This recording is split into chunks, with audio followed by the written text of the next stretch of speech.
ఏంటంట, నీవే ప్రభువుడవు, నీకంటే నాకు క్షేమ ఆధారం ఏదీ లేదు. ఏంటంటే ఆయన కంటే ఈ లోకంలో క్షేమకరమైనది ఏదీ లేదంట. అంటే ఒక నమ్మకాన్ని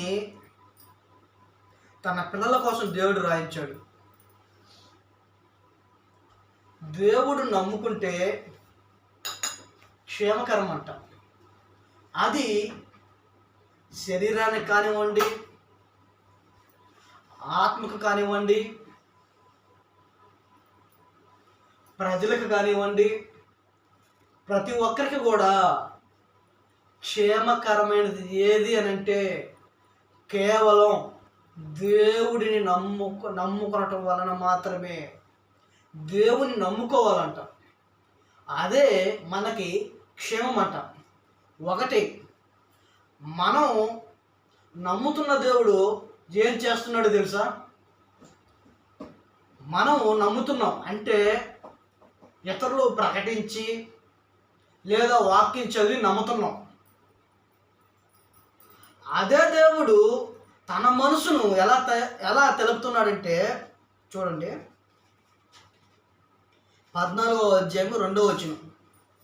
వివేకము కలిగి దేవుని వెదుకువారు కలరేమో అని యెహోవా ఆకాశము నుండి చూచి నరులను పరిశీలించెను. ఏంటంట, ఆకాశము నుండి దేవుడు చూస్తున్నాడట. ఎవరిని? ఆయన పిల్లలని. అంటే ప్రపంచంలో పుట్టిన ప్రతి మనిషిని కూడా ఆయన ఆకాశం నుండి చూస్తూ ఉన్నాడంట.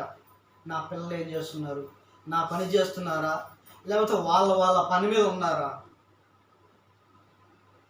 ఆయన పని చేస్తూ మన కుటుంబం కోసం కూడా పని చేయాలి. అది దేవుడు చెప్పిన మాట. అలాగే ఆయన పిల్లల కోసం ఒక బాధ్యత అనేది తీసుకున్నాడు. ఆ బాధ్యత ప్రకారమే ఆయన ఆకాశము నుండి నరులను పరిశీలిస్తున్నాడంట. పరిశీలిస్తున్న దేవుడు గురించి ఎంతమందికి తెలుసు ఈనాడు? అయ్యో, ఆకాశం నుండి దేవుడు చూస్తూ ఉన్నాడే,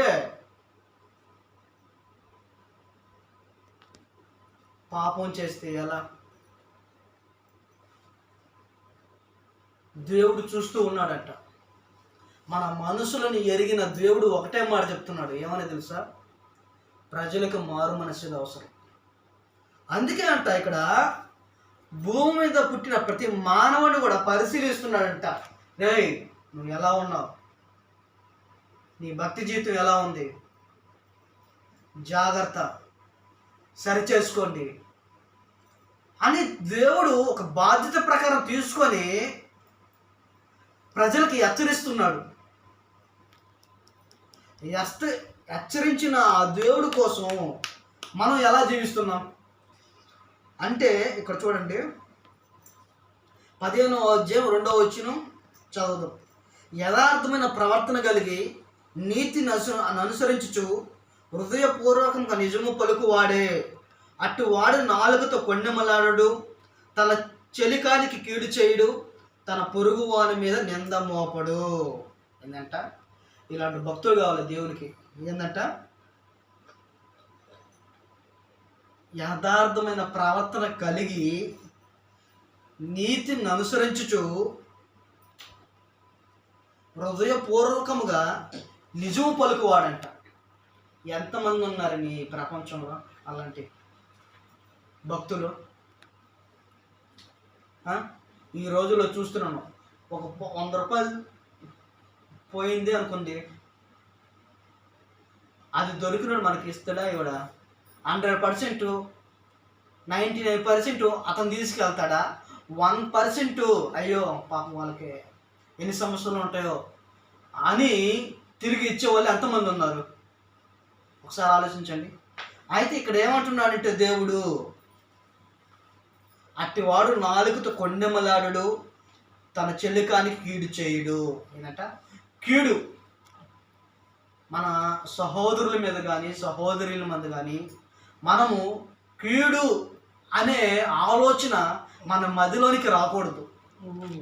దేవుని పిల్లలకి మొట్టమొదటి ఉండవలసిన లక్షణం ఏంటంటే ఆ ఆలోచన అనేది రాకూడదు. అలాగే తన పొరుగు వాని మీద నింద మోపకూడదు అని దేవుడు చెప్పిన మాట. అయితే కనిపించని ఆ దేవుడు ఒకటే మాట అంటున్నాడు,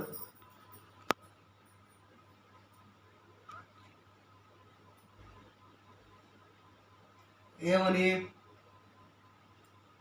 నీవే ప్రభువుడవు, నీకంటే నాకు క్షేమకరమైనది ఏదీ లేదని యెహోవాతో నేను మనవి చేయుదును. మనం ప్రార్థించాలా, అయ్యో ప్రపంచం ఇలా అయిపోయింది, నా భవిష్యత్తు, నా కుటుంబ భవిష్యత్తు ఏంటి? మనుషులు నమ్మదగిన వారు కాదు అని బైబిల్ చెప్పింది. సమస్య వస్తే బంధువుల వద్దకు వెళ్ళవద్దని కూడా చెప్పింది. అలాంటి దేవుడు మనకి భరోసాని కల్పిస్తున్నాడు, నమ్మకాన్ని కల్పిస్తున్నాడు. ఏమని? ఆకాశం నుండి నేను నిన్ను చూస్తున్నాను, నువ్వెందుకు ఆలోచిస్తున్నావు, నువ్వెందుకు బాధపడుతున్నావు? ఒకసారి ఆలోచించు. నీకు అవకాశం అనేది కల్పిస్తున్నాను, మారు మనసు పొందండి, దేవుని కోసం నిలబడండి, దేవుని పని చేయండి అని ఆ దేవాది దేవుడు మనకి తెలియజేస్తున్నాడు. ప్రార్థన చేసుకుంటాం. సర్వశక్తి మిక్కిలి కృపామైన గొప్ప తండ్రి, మీ యందు భయభక్తులు కలిగించుటకు సహాయం దయచేయండి అయ్యా. నిన్న నేడు నిరంతరం ఏకరీతిగా ఉన్న మహాదేవ మీకు స్తోత్రాలు. మా జీవితాలకు భరోసా కల్పించేది మీరే. నమ్మకం అంటే ఏంటో క్రీస్తు ఈ లోకానికి వచ్చి పరిచయం చేశాడు. అలాంటి భక్తులు ప్రపంచంలో ప్రతి బిడ్డను లేవనెత్తండి. మా మనసులో ఎరిగిన ఓ మహాదేవ, ప్రతి సమస్యకు మార్గం చూపించండి. మా మీద ఎంతో బాధ్యతగా మీరు ఆకాశం నుండి చూస్తూనే ఉన్నారు. అంటే మాకు దిక్కు లేని వాళ్ళకి దిక్కు ఉన్నాడు అనే భరోసాని ఆ దేవుడు కల్పిస్తున్నాడంటే అలాంటి దేవుని మనం నమ్ముకోవాలి కదా. నమ్ముకోవాలి అంటే దేవుడు మన నుండి కోరుకుంటున్నది ఒకటే, భక్తి, భయం. అలాంటి జీవితాలు భూమి మీద పుట్టిన ప్రతి బిడ్డకు అందించాలని కోరుకుంటూ, ఇక్కడ కూడి అయిన ప్రతి బిడ్డను జ్ఞాపకం చేసుకోండి. చిన్నలేమి పెద్దలేమి జ్ఞాపకం చేసుకోండి అయ్యా. వారి భవిష్యత్తును తీర్చిదిద్దమని, వారు ఎంచుకునే నిర్ణయాలు సరైనవిగా ఉండుటకు సహాయం దయచేయమని, మీరు చూపిన ప్రేమలో, మీరు చూపిన ఆదరణలో